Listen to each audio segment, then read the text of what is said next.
Construit au XIIe siècle, le château du Grand-Géroldsec se situe sur un plateau rocheux à 481 mètres d'altitude.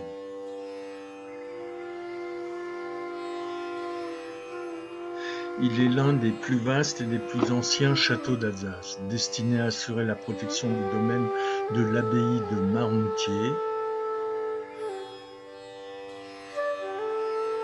Le château revient à un avoué du nom d'Othon l'Aîné vers 1120.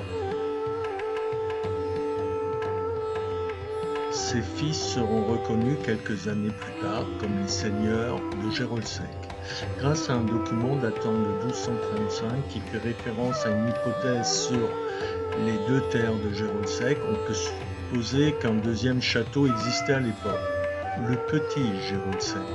En 1359, le dernier des Géroldsec meurt sans héritier direct. La complexité des liens féodaux et les difficultés liées aux successions, partages et autres cessions de droits font que le château se retrouve divisé entre de nombreuses grandes familles. Van Finstingen de Fénétrange de Blamont, Van Rappolstein, Van Lützenstein, Van Blackenheim et Von Wangen.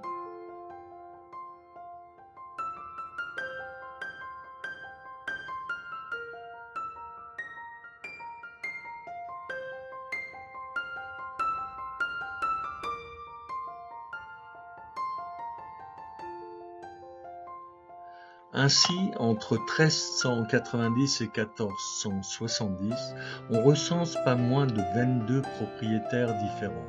Cette situation est préjudiciable aux deux châteaux car les propriétaires, peu motivés par des parts réduites, souvent provisoires, n'engagent que très peu de travaux de restauration et de transformation.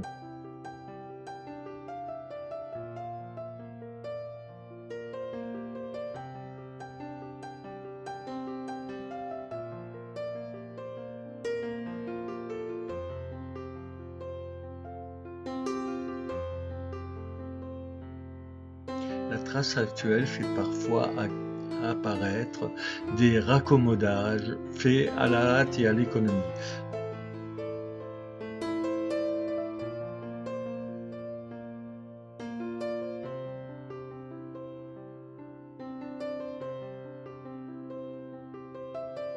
En 1458, le château sert de base pour la poursuite de divers brigandages contre le duc de Lorraine. Après deux interventions du bailli impérial d'Alsace pour les déloger, le château est assiégé et finalement détruit le 23 octobre 1471.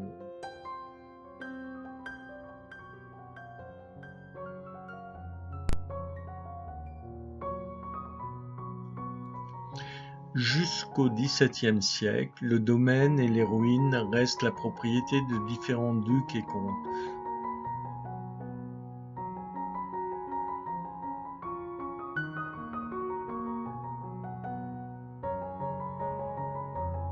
En 1718, le donjon est partiellement détruit par la foudre.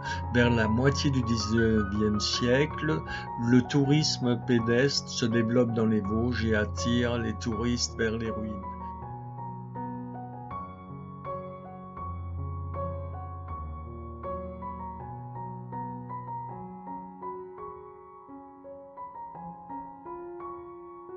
La mise en valeur des sites devient un enjeu.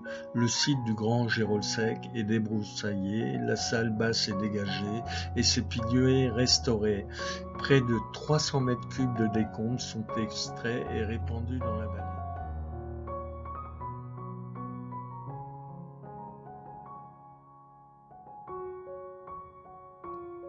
En 1868, Émile Audiguier poursuit des travaux de fouilles dans les caves et les découvertes sont importantes. Mais les couches archéologiques sont jetées en contrebas par des baies qui ouvrent sur la face nord de la salle. Elles sont si importantes qu'elles forment un véritable chemin à pied de la muraille. En 1878, le grand château de Géroldsec figure sur la liste des monuments historiques de la terre de l'Empire, puis classé avec le petit Géroldsec en 1898.